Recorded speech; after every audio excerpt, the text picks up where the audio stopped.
Hello, Mental Health on the Mighty. My name is Chrissie Hodges. So good to be here.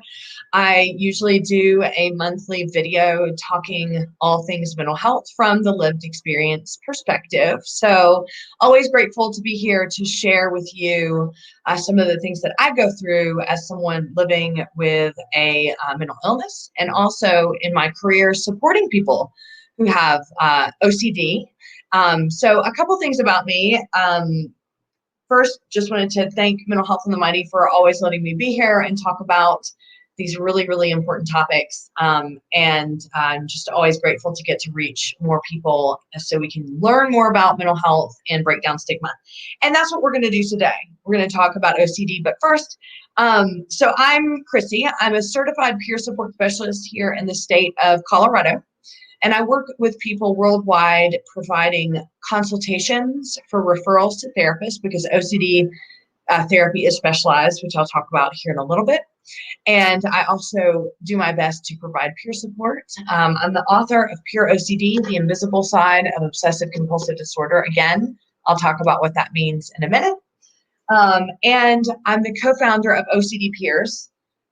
We run groups weekly. We have probably about 18 groups that run during the week to support individuals with OCD and anxiety. Upcoming, we're going to have some PTSD groups in the next few weeks as well, or probably about a month or so, as well as some support for the LGBTQ community and mental health, not just specific to OCD. So really excited about that. Just before I get started, if you are looking for treatment for OCD, NoCD, it's NOCD, is it's a program that you can find support on their app in OCD, but also they do therapy now. They have ERP therapy and therapists in every single state. They're also in Australia and the UK, and I believe, if they aren't already, coming to Canada real soon. So it's a telehealth, ERP, exposure response prevention program. Go over to treatmyocd.com to find out more about them. It's really exciting. They have done something that our community has really, really needed for years. Stephen Smith is the founder. He has OCD, just really special guy to my heart, and he is the ultimate advocate and entrepreneur. He had trouble finding help himself and literally kind of came out of the gates and said, well, I'm going to help everybody find treatment, and just like came out and kicked ass. So really exciting stuff. So treatmyocd.com. Sorry, I'm like moving my hair around. It's so hot here. As is probably anywhere that you are right now. It feels like a heat wave all over the place. And we usually don't get that hot here this early. It's usually like July. So I'm a little worried about what July and August is going to look like. So yeah. So hi. Okay. So glad you're here. I'm going to talk today about my favorite topic, which is OCD. I really like to come on to Mental Health on the Mighty and talk about topics that relate to mental health, the mental health experience, recovery, things like that, kind of touching on things that people don't often talk about. As someone who lives with OCD, and I have dealt with depression, and I also struggle with addiction, substance use. I have a lot of experience and in-depth kind of lived experience knowledge about what it's like to navigate life with all this, especially in supporting people as well. I'm lucky to gain a lot of insight from them as well, which also helps my own recovery. So today, though, I wanted to share with you specifically about OCD. So obsessive compulsive disorder. Today, I wanted to talk about the myths around OCD. I don't often talk about OCD in general here, but I think it's really important. Mental health diagnoses, they're very stigmatized. We all know this. It's frustrating. It's people see it as really jokey, and I hate that. But I want to do a disclaimer, like you may think that, you may use humor in your recovery, and I think that is awesome. I think we do whatever we need to do to destigmatize. But in general today, I'm talking about the majority of people's experience with OCD, which we don't find funny. when it's joked about in the media at all. Some people don't care, and that's okay, but a lot of people do, and it's really important to validate that emotional response. It's hard to see what I went through and the struggle and suffering, and I almost died by suicide from OCD. It's hard to see that sometimes just being funny and goofy and trivialized on TV shows and in the media and on social media posts. It's just super insensitive. It's really just not, and to me, I don't see it as those people are the enemy. I see them as ignorant.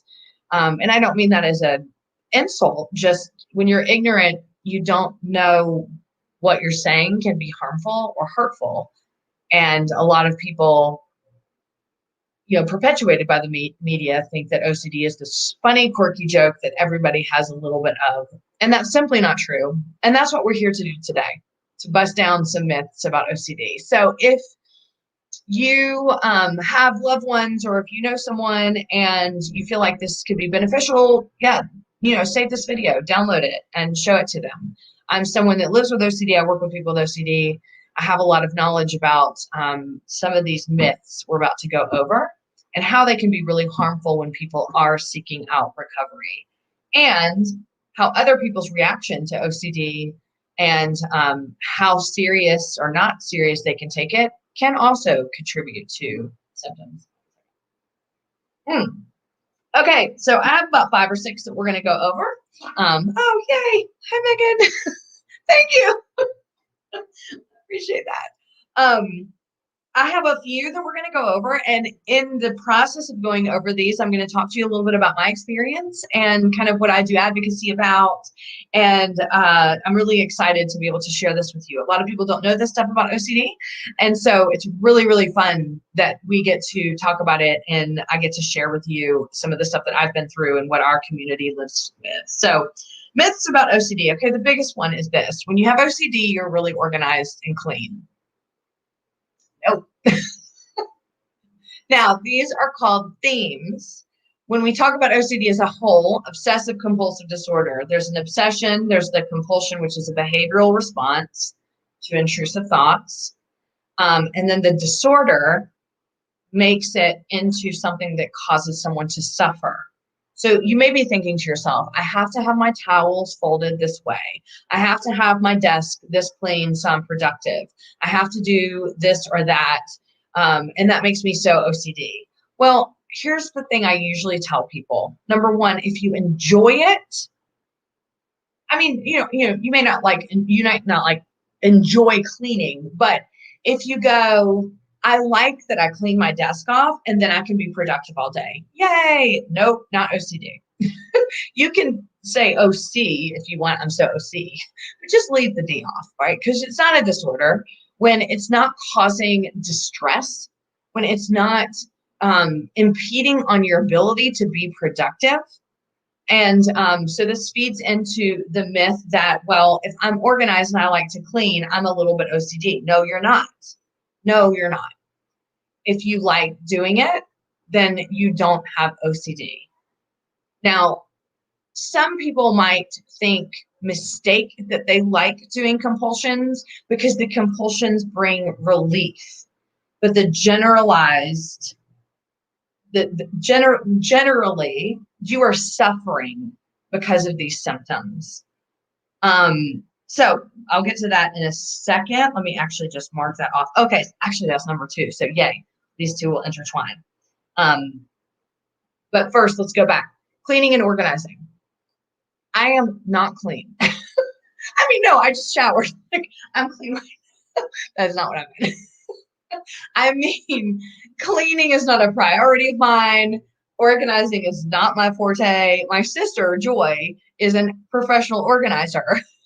And she could probably attest. Like, it's just not in my nature. It's not something I clean when I have to. Like, I like to have people over to the house every once in a while because I'm like, okay, if they're coming over, I have to clean everything top to bottom. But the way that we look at OCD in the media and how it's portrayed is people who are really neat and clean, that they have the disorder somehow. So yes, this is true. Again, going back, these are themes. This is how OCD manifests for people. And a lot of that can be cleaning, organizing. But again, we're going back to the do you enjoy it piece. There is no enjoyment. I'm going to clean this. I have to clean it until it's just right. I have to clean it until it feels good.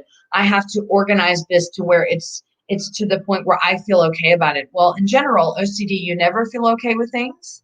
There is no 100%. Whereas if you like to clean and organize, you can do something and walk away from it. People with OCD typically can't. Or if they can, it's stressful. It puts them in a state of distress. The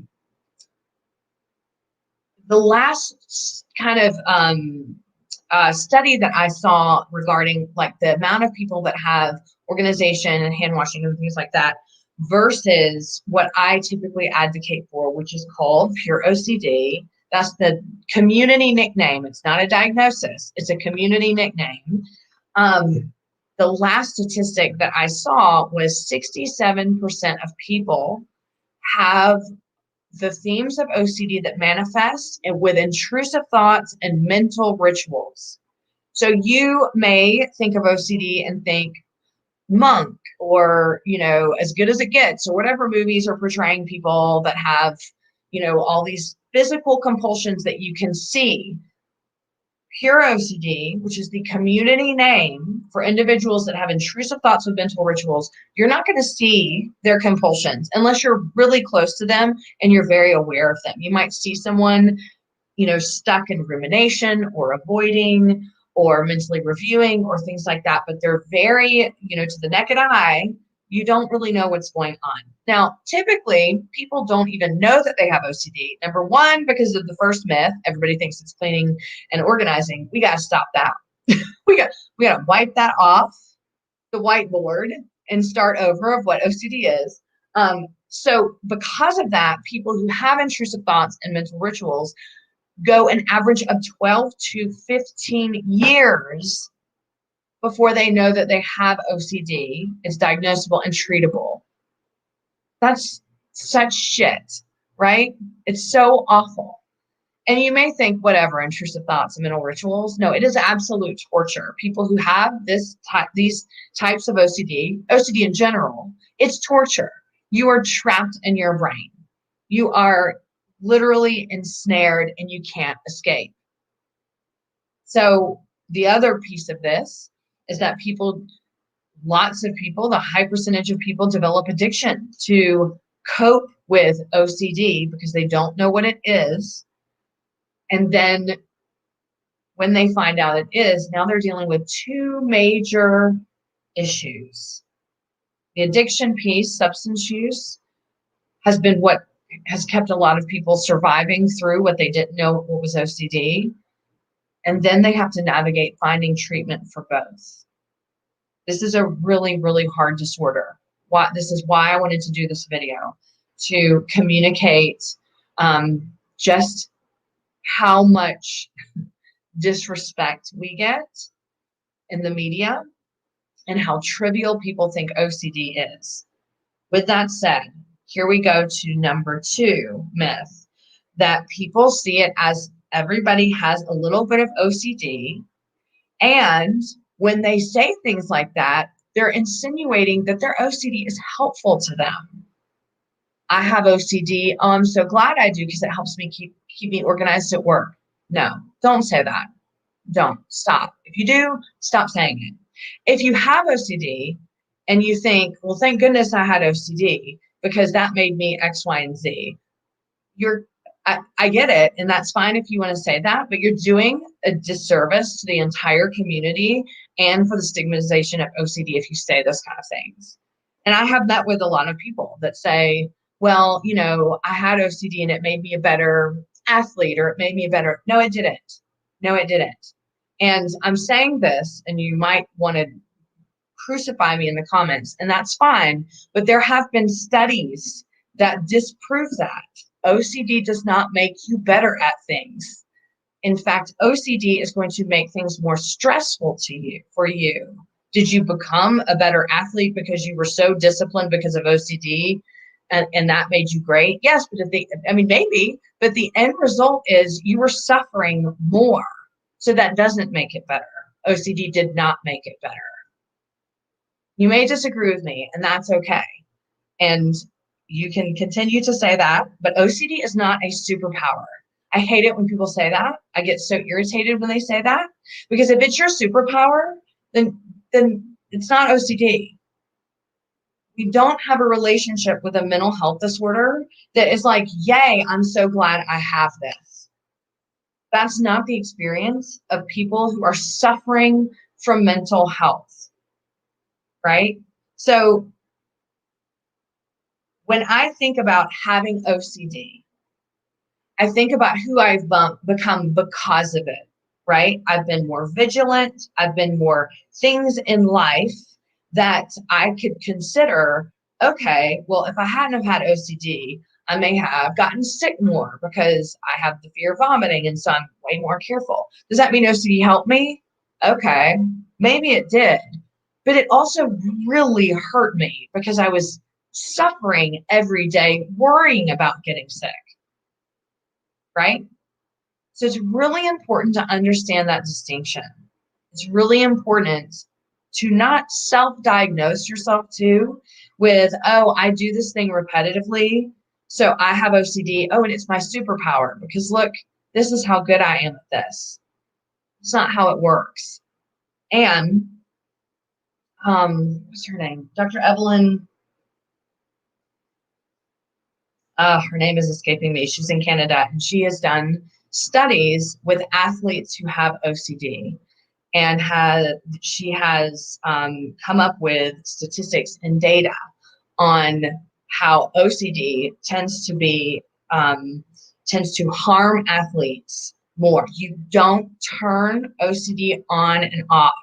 I've also heard that, and that just frustrates me to no end. And these are all myths we're talking about right here. You can't turn OCD on and off. That's like saying I can turn schizophrenia on and off. I can turn depression on and off. Oh, I'm decide not to be depressed today. No, that's not how it works. I'm going to turn diabetes on today. I'm going to turn it off today because I don't want it. What? No, it doesn't work that way. And we have to stop looking at OCD as this, quirky, funny, everybody has a little bit of, and oh, we're not going to take it serious because whatever, I have it and it helps me over here. That's not the collective experience of people who suffer with OCD. If you want to talk to me about this whole thing, because I know that some people may be like, whoa, I don't agree with you, please email me. I would love to hear your experience. I'd love to talk more about this. I'm at ocd.chrissie@gmail.com. So OCD is not a helpful disorder, despite what you think it is. At the end of the day, you are suffering. If you aren't suffering, it's probably not OCD. Everyone has a little bit of OCD. No, you don't. Everybody has intrusive thoughts. So when we look at the three parts, well, let back it up a little bit. So when we think about intrusive thoughts, this is going to be your O, obsession, C, compulsion. So the obsession causes anxiety. You do the compulsion to relieve the anxiety. The disorder is that this is a cycle that you're stuck in, and this is what you're dealing with all the time. Again, you can't turn it on. You can't turn it off. You don't just say, I'm not going to do OCD today because I don't need it to benefit me. Nope, that's not how it works, right? So when you have these two things together, they work in a cycle, and you are miserable during the cycle, okay? And you can go for years in this cycle not even knowing it. Now, OCD can ebb and flow, meaning it can kind of, this is what most people describe it. At some point, it comes to the forefront of your brain, and it's everything. It's all that you see. It's all that you're doing. And then you may wake up one day and boom, it's in the back of your head. You feel it there. You know it's there, but you're like, oh, I can breathe. The anxiety isn't there. Life is back to normal. So it can do that. And that can happen in years and years. You can, like, it can lay dormant almost for a few years. That might not be the right terminology, but that's how some people describe it. But when we look at OCD as a whole, right, most people are frightened it's going to come back. Most of their life, when it is there, is completely consumed. They don't want it there. It causes distress. And then if it kind of subsides for a little while, it is like, okay, maybe it's gone. Life can be okay. I hope it doesn't come back. So if we look at the experience that people have with OCD in that way, you have to see that not everybody has OCD. Not everybody is a little bit of OCD. It doesn't work that way. Everyone has intrusive thoughts, and those intrusive thoughts may even cause you distress. But typically, they are going to be persistent. When we're talking about a disorder, we're talking about 4, 6, 8, 10 hours a day of distress over and over and over. And then the compulsive piece of it is really what defines having OCD. The compulsions are what we do to alleviate the anxiety caused by the intrusive thoughts. Most people, when they have intrusive thoughts, they may, I don't know, do a little Google, may ask some people, hey, I just had this weird thought. What do you think? That's reassurance. People with OCD are persistent with doing compulsions. It is automatic. They can't stop. And the compulsions the compulsions do not solve the riddle that OCD is presenting that's causing this anxiety. People stay in this cycle for months, years, decades at some point. So please, if you are someone who says, I have a little bit of OCD, please don't do that. What you're doing is contributing to the stigma that what most of us live with. Like all these are going to kind of connect. It's hard to have our disorder taken seriously. And that's the reason why, because people say everybody has a little bit of OCD. Stop, just don't. Because when we say that, basically what we're doing is trivializing the actual suffering that the disorder causes. That trickled down to mental health providers, that trickled down to doctors when they don't know the facts. And it's true, they don't know the facts about OCD. Then they're also relying on just whatever anybody is saying about disorders. It's sad and unfortunate, but that's the case. So please be an ally for people who have OCD and stop anybody who is just saying, I have a little bit of OCD. And y'all know, we all hear it, right? Okay, so there's a question here. How come when the old compulsions go away and the new ones begin? Well, so I think that what I'm hearing is, if you have, and we could probably say that, use this question in regards to intrusive thoughts. So if you have old intrusive thoughts, they go away, and then new intrusive thoughts start, old compulsions maybe stop working, and then new compulsions come on. So the answer to this is that OCD is chronic. I do want to say that the same time that I say it's also manageable, because I don't like to talk about OCD and have like this layer of there's no hope. But it is a chronic illness if it's left untreated. And so what happens is we kind of burrow down into the illness if we're doing compulsions more and more and more. Like, Stacy, this may be what you're asking, it may not be. Typically, if someone is stuck with an intrusive thought, right? You do compulsions. The compulsions provide relief temporarily. This is what I was talking about earlier when I was saying, oh, I like OCD, I like compulsions. Well, you might, because it relieves the anxiety. So it might feel like you like it, but in the end, you're just suffering. Well, what happens is that the more you do those compulsions, they almost wear off, right? The effect they had at first, that it doesn't have to have the same effect after a while.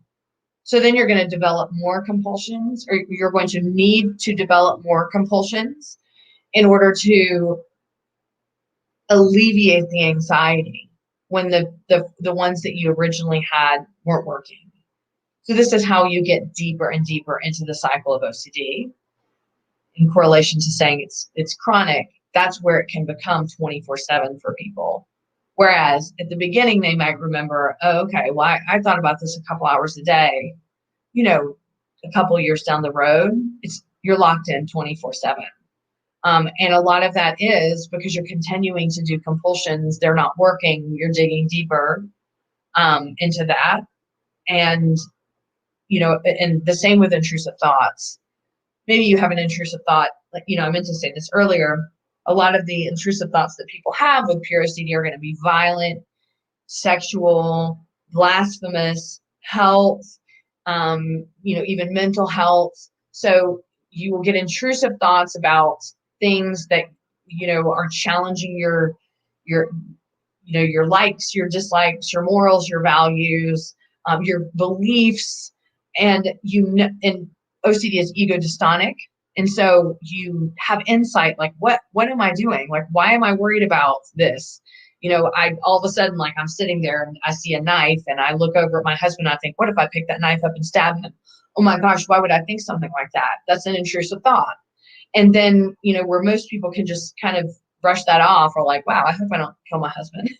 Someone with OCD might then start questioning their character.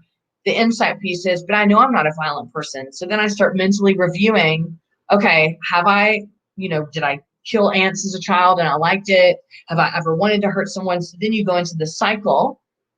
And the compulsions are trying to figure out if you're violent just because you had an intrusive thought about a knife. That's how you get stuck.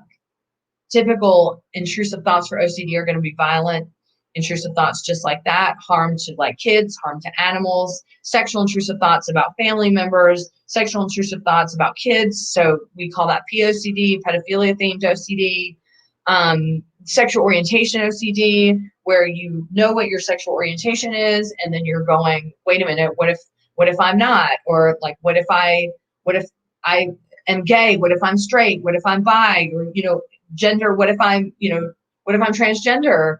And so the confusion comes with the intrusive thoughts about needing to know and not being able to know, right? Health intrusive thoughts, and mental health intrusive thoughts, not knowing if you have a particular diagnosis. Do I have schizophrenia? Do I have bipolar? Do I have depression? That's also a really big one. Do I have MS? Do I have AIDS? Then you get fixated on these health concerns. You start Googling like what the symptoms are. OCD is super powerful. It can make your body, even like if I were to get intrusive thoughts about having a brain tumor and I Googled the symptoms, tomorrow I might wake up with a horrible headache and it would stay with me, which would then somehow prove, even though I could go get an MRI and get all the tests done and it says no. So kind of went off on a tangent, but I just wanted you to know what I meant when I said intrusive thoughts and mental rituals. Okay, so I'm going to move on. So I hope that answered your question, Stacy. Okay, so another myth is, and you may have been told differently, don't yell at me in the comments, but this is just the reality. OCD, the myth is that OCD is caused by trauma. It's not. There are no studies that can prove what OCD is caused by, okay? But it's not caused by trauma. Now, with that said, a lot of people experience OCD symptoms as a result of something traumatic happening in their life, which is kind of, when we look at long-term management of OCD, that's something that people can look out for when they are managing OCD. So if you experience something that's traumatic, or if you experience change, loss, stress, big things in life that change up your routine or cause you distress, OCD is likely to flare up after that. Why? I don't know. It just, when we look at long-term management, that's kind of what we look for. So often people can say, well, I'll just use my own example. When OCD first showed up for me, it was intrusive thoughts about throwing up and vomiting. And this was probably a year after my parents divorced.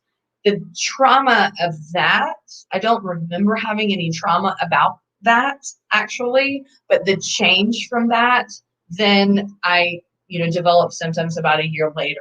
So the trauma, whatever happened there, didn't cause OCD. Most studies point that we're predisposed to getting OCD, and that can be triggered by traumatic events or change, loss, stress. The reason why that this myth is really important to point out is that many therapists are misled about what OCD is, maybe in just bad information on the internet or how they were trained. They may not even recognize that something is OCD. If you say I have intrusive thoughts about harming a child, right? But then the person, of course, with OCD they're not going to harm the child. They just have intrusive thoughts and they're terrified. In fact, they start avoiding children because they're so scared.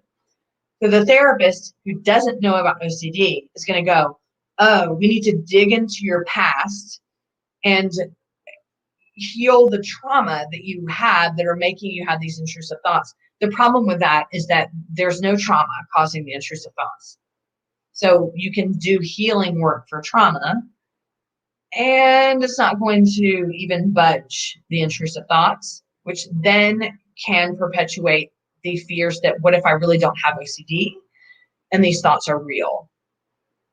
Now, I have had trauma therapy and I have had OCD therapy. OCD therapy is exposure response prevention. ERP, it's under the umbrella of cognitive behavioral therapy. It is behavioral therapy that teaches you to reduce compulsions to make the intrusive thoughts irrelevant. I've also had trauma therapy. I had EMDR therapy for childhood things and in my teenagers and even in my early 20s. They are vastly different. You do not overlap them. One did not impact the other. It's a whole different way of treating these two things. It is important to remember also that OCD can cause trauma. Okay, so the OCD experience can be traumatic for people. So I highly suggest if you have experienced trauma because of OCD, once you've gotten effective treatment for OCD, which is ERP, exposure response prevention, seek out a therapist who understands both trauma and OCD and get some therapy to be able to heal from the trauma that this illness causes us. Now, a lot of therapists don't want to talk about trauma and OCD at the same time. I don't know why. I think it's stupid that they don't. Like, it's completely denying the emotional, the really devastating emotional experience that we have with OCD. And I hope that that is going to change in the future. But there are so many areas in the OCD experience that people can experience trauma. The onset of symptoms can be terrifying for people, especially when they're very taboo, intrusive thoughts. If it's harm, if it's pedophilia themed, if it's religious scrupulosity, these things are really taboo and really scary for people. I know myself to be a pretty docile person. All of a sudden, I'm getting harm thoughts about murdering my husband. That's terrifying to me. That can and may be very traumatic for me to deal with this day in and day out. I can separate the two, though, by getting treatment for OCD and then getting treatment for the trauma I experienced from the onset of symptoms. The duration of living with OCD without knowing what it is can also be very traumatic. You lose a lot to OCD when you've lived for years and years not knowing what it is. You lose milestones in life. You lose who you think that you were. You're afraid you've lost who you could be, right? There's just a lot of loss and grief that can happen with OCD, and these are all areas that we can have a traumatic experience around. The actual diagnosis of OCD, as we all know, living with a mental illness, with the stigma, the internalized stigma, being an identified patient, these can all cause trauma in our life. And then, of course, the acceptance period, the life after the kind of the big monsoon of OCD and the acceptance, all of these areas can cause trauma. It's really important for us to recognize that the healing process of having OCD, not just OCD, mental health in general, is lifelong. Recovery is lifelong. It's okay to continue to work on who you are, and it's okay to recognize that your experience has been traumatic. So yes, OCD is not caused by trauma. That is a myth. It should not be treated with trauma therapy. But getting trauma therapy for other things or for having OCD can absolutely help with your recovery. Question, I was told that it's genetic and environmental. What are your thoughts about the environmental piece? I don't know, and I'm not qualified to answer that. I will say, I would say to kind of squash a myth about the environmental piece, though. So thank you for bringing this up. Would be a therapist trying to decipher if someone has like cleaning or intrusive thoughts and their compulsions are cleaning and organizing. They may try to go down the road of, oh, you lived in a house that was very dirty and you're trying to make up for that. That's not the, I mean, it's really important to clarify that the themes that we get for OCD aren't correlated to, I mean, they maybe can be. I had religious scrupulosity. I grew up in a religious household, right? So OCD latched onto that, but it wasn't correlated in a way of like I was destined to have religious scrupulosity because I grew up in a religious household. I mean, I also have the fear of vomit, and there was not a lot of that going on in my house, or there wasn't any reason why I got that intrusive thought as well. I also had sexual orientation OCD, and back then it was in the 90s, so there was a little bit of like stigma about all of it, but it just in general, I didn't have any feelings about the LGBTQ community. It was just out of the blue, I had these intrusive thoughts about my sexuality, and I was able to connect the dots because I'd already had religious scrupulosity and the fear of vomit. So, yes, it can latch onto things that you love or things that are important to you, but in my knowledge, it is not environmental. Genetic, there's another one. From everything that I've heard, yes, OCD is genetic. I don't think that they have nailed that down 100%, but most studies indicate, yes, it is. I think what's interesting, and I don't have any like proof to back this up, but because especially these heavier themes that in the statistics of people who have the community name Pure O, which is intrusive thoughts and mental rituals, people can go for decades and no one would ever know that they had OCD. Then they would suffer, and so it's still really stigmatized and taboo to talk about some of these really heavy sexual violent intrusive thoughts. There's more out now than there's ever been, which is awesome. But when you think about generationally, baby boomers were not talking about this. And the generations prior to that, if someone had intrusive thoughts about their sexuality or a religion or even health, they're probably not going to talk about it, right? And so we don't probably have the what am I trying to say? We don't have the sample, like the sampling to be able to say, okay, it's passed from generation to generation, because the previous generations didn't talk about this. And the most common form of OCD is intrusive thoughts with mental rituals. So I do imagine we're going to be able to nail down some really good statistics and studies in the coming generations, as we can see kind of, below the Gen X, Gen Z, all that. I mean, I'm in Gen X. Am I? Yeah. And we're kind of the first generation that's really started talking openly about this. So my hope is in the next 10 years or so, we'll start to see just really the genetic correlation. Okay, I just want to be mindful of time. Okay, two more things. One, you can't, the myth is you can outthink OCD. So I wanted to touch on this myth more so for people who are support or family of people with OCD.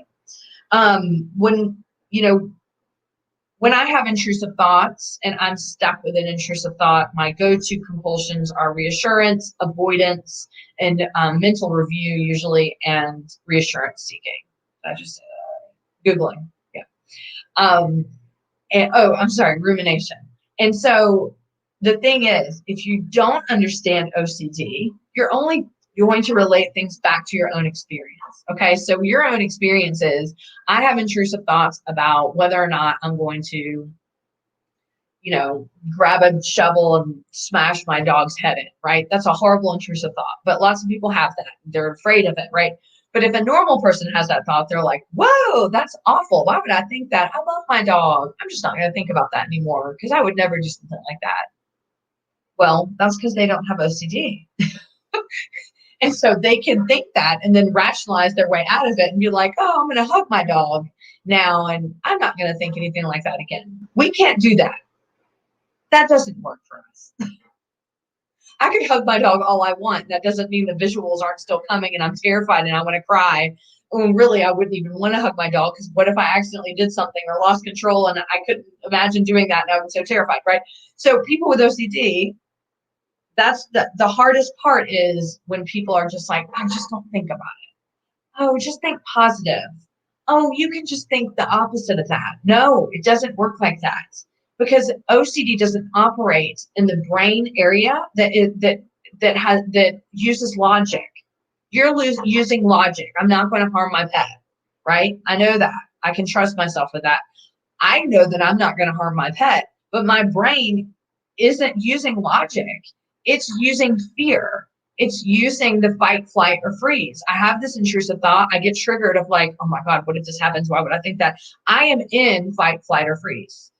You can't out logic that at all. And so then I'm stuck trying to solve this problem when there wasn't even a problem to begin with. I'm not going to harm my pet, but now I'm worried I might. So I'm trying to solve an unsolvable problem, and that's where I get stuck. So it's really important when you're supporting someone with OCD that you don't just say things like, oh, just don't think about it. Oh, just think positive. Those things don't work, and they actually exacerbate our problem. We want to just think positive. We can't stop thoughts. We can't stop images. So then what that does is it perpetuates, what if I really don't have OCD? Or what if that means I'm a monster? The best thing that you can do in supporting someone with OCD is not to give them reassurance, right? This is horrible. It's because all you want to do is make them feel better. Oh, you would never do that, right? The best thing that you can do is just say, I can't solve this problem for you. I'm really sorry you're suffering. I know that sounds really awful, and it sounds like you don't care about your friend or your family, but by giving someone reassurance, you're contributing to their compulsions and you're making the argument worse. So I would definitely talk to a therapist. If you are supporting someone with OCD, talk to a therapist, have them explain some strategies you can do to be the best support you can. Or there's a book. Oh, yay, OCD peers. There's a book you can get, When a Family Member Has OCD, by John Hirschfield. That's a great book. It'll give you some strategies in helping support it. Last myth. People with OCD cannot recover, and they are going to feel awful the rest of their life. No, that is a myth. However, this is not a myth. There is no cure for OCD, and that's okay. There is treatment. There is support.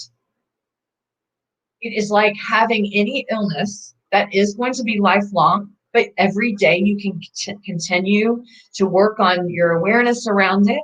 You can work on your tools, your coping mechanisms. You continue to strengthen your relationship with your brain so that it isn't torturing you the way that it does when it shows up.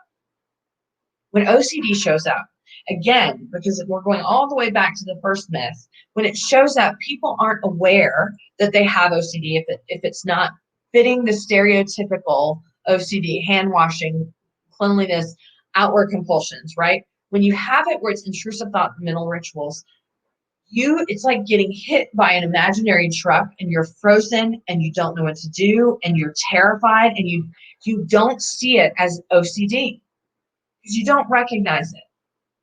And also, you're usually really ashamed of these horrible intrusive thoughts that you hate and you're scared to tell anyone. So a lot of people suffer for a very long time with it. Again, to go back, that can cause trauma. That can cause a lot of grief. That can cause people to become depressed and suicidal. It can cause them to become addicted or to engage in substance use to cope. There are a lot of things that can happen at the very beginning and for subsequent years until you find out it's OCD, until you get diagnosed. If you're lucky, it takes a long time because you have to go to the right therapist to understand it. And then when you get the right treatment, which is exposure response prevention, that can take a really long time. So when people think about living with OCD the rest of their life, they think about that initial horrible experience and they're so scared. I can't live like that the rest of my life. I don't want to. This is terrifying.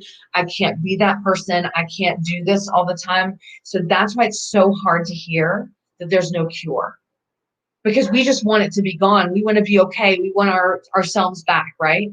Well, once you experience OCD, you're never going to go back, but it's okay because there are ways to manage OCD that can really give you a good life. You can live a productive, good life with OCD.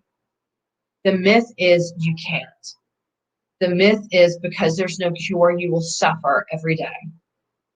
I'm here to tell you that's not true. I will tell you, there are some days I'm like, I hate OCD. I hate my life with OCD. But even if you didn't have OCD, there are days you'd wake up and be like, oh, I hate life, right? Not every day is happy-go-lucky. And if it is, that's weird. But there are days that I hate it. And then there are days I'm grateful that I am the person that I am because of my experience. I have greater empathy. I have greater resilience. I have greater strength. Half my friends, my best friends have OCD. You know, my community is amazing. What I do for a living is so fulfilling, right? So OCD can be a difficult illness, but you can live a healthy, productive, successful life with it. Don't give up. Always keep fighting, no matter what. The best thing I ever did, oh, thank you. The best thing I ever did was finding a community of people who understood. I have very terrifying, intrusive thoughts, sexual, violent, the darkest possible thoughts you could get. And I thought I was alone. I have done therapy and that helped, but I felt so much shame and guilt.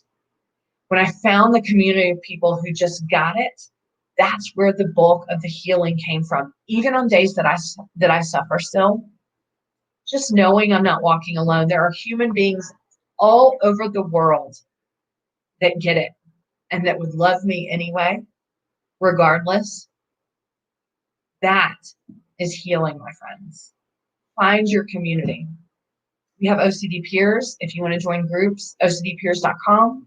OCD Game Changers. We had this great retreat a couple weeks ago. We're going to start doing more of those. It was so fun to get all those people together.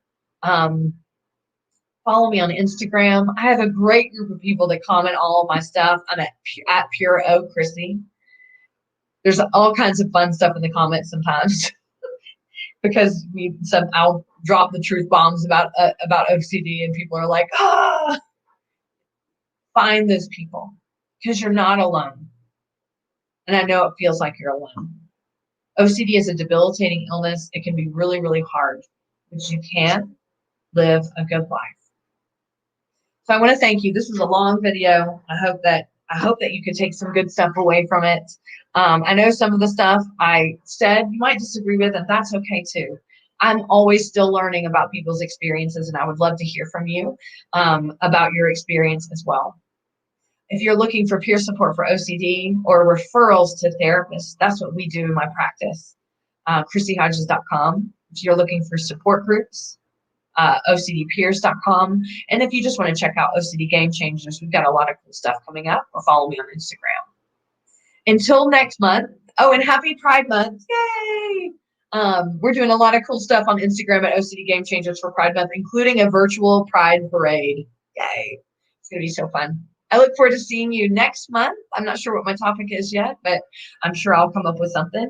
And until then, I hope you have a wonderful month, week, and day.